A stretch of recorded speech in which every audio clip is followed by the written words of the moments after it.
So in this video, I'm going to be talking about the Tab S8 Plus. I've been using the Tab S8 Ultra, the Tab S7 Plus for well over a year and a half now. So is it really worth your hard-earned money? This would be the natural next upgrade to my primary tablet. So let's talk about it. As far as hardware and design, I would say this is pretty much the same as the Tab S7 Plus. It's very similar, I would say. The design, the looks, the feel, it feels very similar. The weight, the dimensions, it looks pretty much and feels pretty much like using the Tab S7 Plus. I said the only difference was the power button. Obviously, different finish now. It looks different now. But the size itself also, I forgot to mention in the comparison video that it also feels and pretty much matches the design of the rest of the tablet. In this case right now, it's a silver and it looks not too bad, I would say. I think it looks pretty good. And so that also means that on the back you have a spot for your S Pen. So both of them come with an S Pen, or in this case Tab S8 Plus comes with an S Pen, and you can charge it magnetically right there. There's other magnets on the tablet itself, which allows you to put on a keyboard. Other similarities: the speakers, quad firing speakers, are great. Honestly, they sound amazing when watching videos, movies. You can even listen to music on this. I wouldn't say compare it to like a set of speakers because obviously it's going to blow out of the water, but it's still great for when you want to listen to music every once in a while and you just leave it on. They're loud. They're pretty much well-warranted. I'm sure if you compare them to like something else, it will not sound as great, but to me, they sound great. The USB-C also is capable of with the 45 watts charging. You can also connect dongles and docks and all sorts of things, so you can charge, and you can connect dongles if you want to. Otherwise, everything else is pretty much the same. Same spot for the keyboard connector as well. The keyboard connector can connect at the same spot. It can use the same one as last year's Tab S7, Tab S7, or Tab S7 Plus, Tab S7 FE. Those all also work. So cases also work. So that's great. It saves you and I'm sure the consumers and manufacturers money. So that's great. And like I said, you can connect a Samsung first-party keyboard, and there's two options that I've learned of. First is like last year's Tab S7 Plus keyboard connector, and that's a two-piece, which has the book cover and it has the keyboard itself.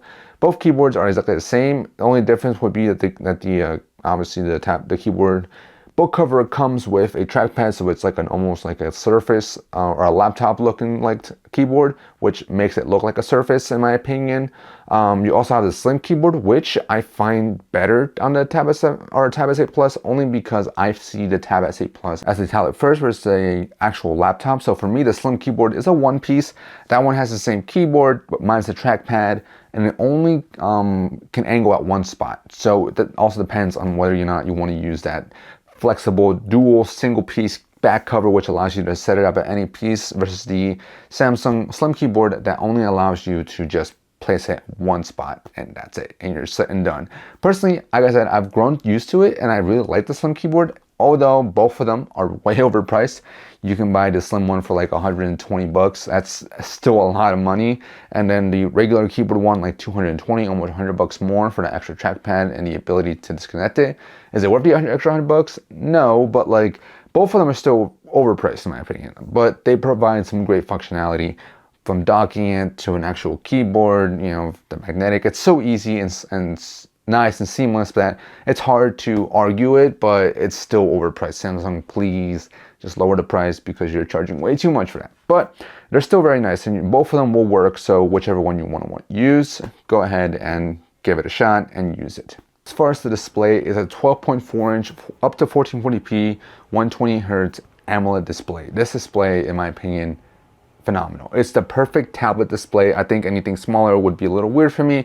Anything bigger is getting pretty much that laptop space. But for me, 12.4 inches is great, which is great for watching videos, content, whether it's YouTube, any shows, any movies, and just anything will look great.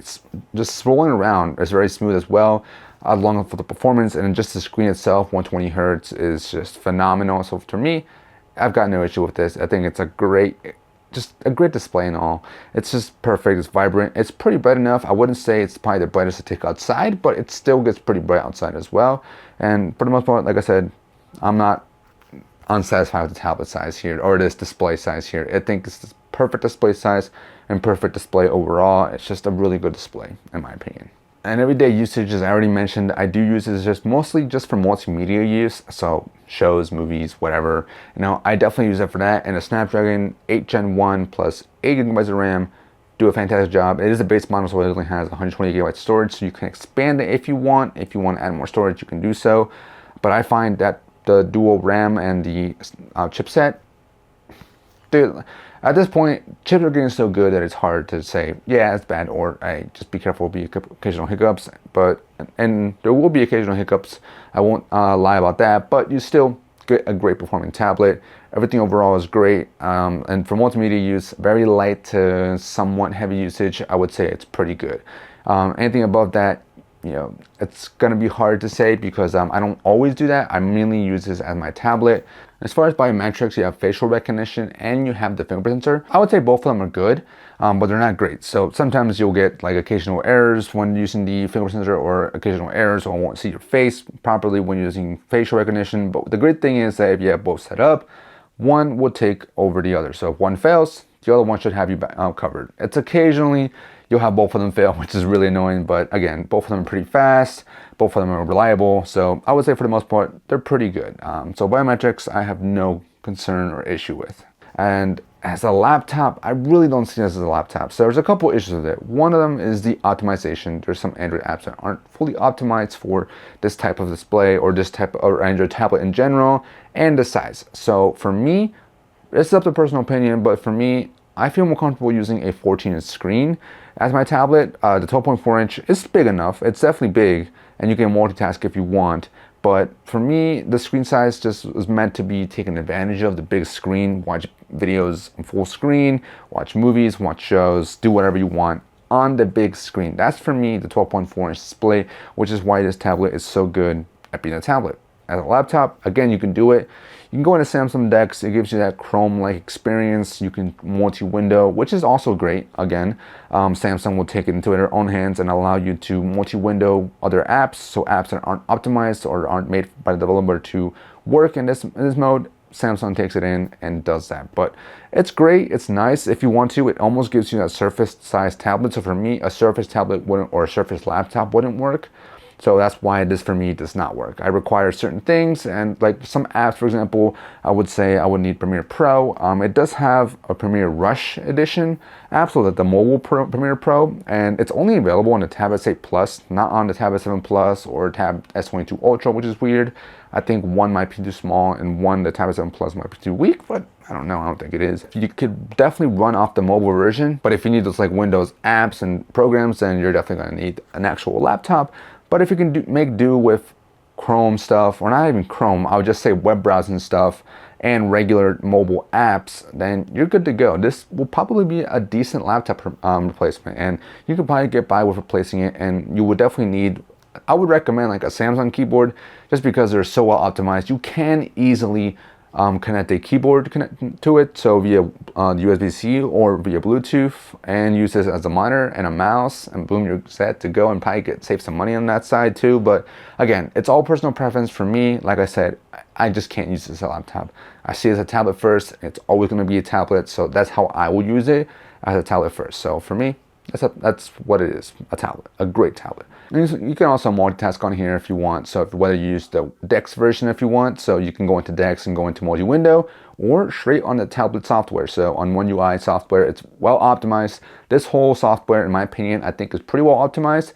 I haven't used many tablets in general, so I don't know if the Windows tablet mode is pretty bad, but from what I experienced, it was kind of miffy. But that was years ago. But right now, Samsung does a really good job of making sure of taking advantage of the big screen, whether it be a one app use or two app use. So sometimes settings will have like a dual windows, and look like one side is all your settings and one side is the setting you clicked on, which is pretty good. So for the most part, the whole software is also optimized.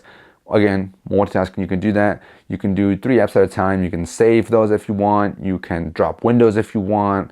You can do so much on here it's crazy that I'd never do it, but if you want to, you can, and it's definitely capable of doing that. But again, I'll usually use one app at a time, just because it's what I'm used to. It's how I built my habit. You build your own habits when it comes to this, and that's how I built my habit, that I would do one app at a time. You can also do other stuff on here, so you could throw games out here. So games, like I said, function great, and you can do streaming, you can do mobile games.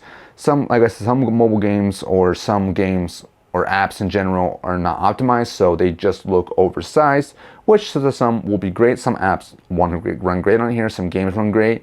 So for me, Rocket League, it looks big and it's definitely doable, but I would definitely recommend a smaller screen. And some games are meant to be played on a bigger screen like this, like I said. So it all depends on the game that you're using, but most of them should function normally on here, or should have great experience with them, work great, run great, it's all good. There's some apps, like I mentioned, that I keep saying unoptimized stuff, and there is. So you can use the Chrome or the internet or web-based app instead of the mobile app. So for that, I use Amazon. So I always use the Amazon web-based version instead of the actual app, because there is a tablet app, but I've never used it before. So I'm so used to using the regular web-based one that's what I stuck with. Same thing with all my social media apps. I don't typically browse social media on here. If I'm using this tablet, it's because I want to watch something, but you can browse social media, and I would recommend the social or the web-based apps instead of the mobile apps, because some mobile apps, again, don't look that great. But that all pretty much depends on you. You can also use this to take notes. So as I mentioned, that S Pen that's included, I used to be a heavy S Pen user because I was a note taker. I was just so used to taking notes on here for school. I'm no longer in school, so I'm not taking notes very often, but this is great for that. So it can replace your PDF files, your notes in general, your books, everything. Samsung Notes plus the S Pen works great. So if you want to use that for that feature, you can, which is amazing. But overall, this is a very great performing tablet, and I'm sure if anyone picked this up, they could find a reason to use it or a purpose for it, and you're gonna love it. I think this is a great performing tablet, whether it be multimedia, maybe laptop replacement. Some people might find use of it out of writing or drawing and note taking. Everyone's gonna find use of it. I think it's a great laptop or a great tablet. It's not a laptop quite yet, almost, but not quite. For some maybe, but for me not. So overall performance and just overall use every day is just great on here. And as far as the cameras, I already don't use my cameras on my phone very often, and tablets is very, very rare. Occasionally, I will have to take a photo of something when it comes to just like taking a photo of something on my phone on me, or mainly it's just grabbing a document and scanning it. That's really what I use it for. So a lot of the complaints I have really are just so stupid. So like it's a 4K camera on the back, a wide and an ultra wide, but you can only use 4K on the main wide. If you want to use the ultra wide with recording, you have to go to 1080p, which is pretty bad. But again, only use the scan, so no big issue there. Front camera is definitely improved though, which is nice. So it's wider, so that allows for auto framing if you want to use it, but only at 1080p. And the front camera also is able to 4K 30, but when are you going to do that? Seriously, when are you going to use your camera? And when it comes to video, like web chats and stuff like that, video conferencing, you might only use 1080p max. So 4K does not make a difference, but it is nice. So I will say for $900, for a tablet, it's okay. It's good. It's pretty good. But for $900, it's not good. It's like give and take. So for $900, you're obviously paying for a tablet, not really a camera. So that's okay with me. Cameras are okay. You can take photos if you want. They look a little bit okay, a little bit washed out when you go to the ultra wide, dip in quality for sure. But otherwise, the quality looks pretty good for the most part for a tablet. I keep saying that, gotta emphasize, for a tablet, it's okay. It's pretty good. Definitely not amazing, and it will do just fine, but it's up to you to decide. If it's important to you, then maybe you might not like that. But if it isn't important to you, like for me, it's not that important, then having okay cameras is okay. It's good. It's not gonna be in the war for me. So that's it for cameras. And finally, battery. I will be honest, I'm pretty impressed with this, but that's because of my usage right now. Right now, as I already mentioned, multimedia use, videos, watching movies, shows, sports, whatever, not that heavy. So I'm gonna get a day and sometimes into the next day around mid-noon, maybe 1 o'clock, 2 o'clock, and then I'll have to charge again. So it gets a day to a day and a half, which is not too bad. It's very good in my opinion, but again, that's my usage. I remember I had a Tab S7 Plus and I had a 10,090 milliamp hour battery, same size, and I would only get about maybe 12 hours use. I would get like 7 or 8 hours of screen on time just because I was constantly taking notes. So it all depends on your usage. If I were to take notes on this tablet constantly in school, I would guess that I would probably get the same kind of experience as I did on the Tab S7 Plus. So keep that in mind, that depending on your usage, it might depend like how long it lasts. Some I get it to last a day and a half. Some may only get it for a couple, I would say a whole day, for sure. But you know, it's up to you to see how the tablet does. But it does charge pretty quick for the most part for the big 10,090 milliamp hour size battery at 45 watts. It takes roughly an hour to an hour 30 at most to an hour 40. So not too bad, but it is with a 45 watt charger. If you have a 15 watt or 25 watt, it might take a little longer. If you can afford that 45 watt charger, which doesn't come with, by the way, it'll be nice. But if you can't get it, then no big deal. Charge it overnight and hope for the best when it comes to your battery. So for the most part, I was impressed, but you know, just keep in mind that it can get pretty bad sometimes. So yeah, that's it on battery. So at the end of the day, would I recommend a Tab S8 Plus? Absolutely. I think it's a great tablet. I personally see it as a tablet first, so for me, it's great. I recommend it. The performance, the build, the quality, everything from the hardware to the software is great. It's pristine. But if you're looking for like a laptop replacement, I would definitely, you know, maybe watch more videos, do more research before you make the jump, because the screen size and the softwares may impede on some of the things that you do. So you gotta really think about whether or not this can replace your laptop. As far as upgrading from a Tab S7 Plus, I would probably say no, just because it's so similar that you could probably wait, and by the time the Tab S7 comes out, you'll see a much bigger jump. I definitely like how long they're keeping this updated, but I don't like how long they're keeping updated the Tab S7 Plus, which is mainly the reason why I'm upgrading right now. But it's definitely a nice upgrade, but it's not a necessary one. And if you already have one, I think you can definitely last a little bit more with it till 2023, 2024, and then upgrade after that. But otherwise, it's been a great tablet. Overall, that's been it. I hope you guys got something out of this. I know I've been out for a couple of weeks now, or a couple of days, almost a week now. So it's been a while since I've uploaded, but hope you guys are still around. I hope you guys enjoyed. Stay tuned, and peace.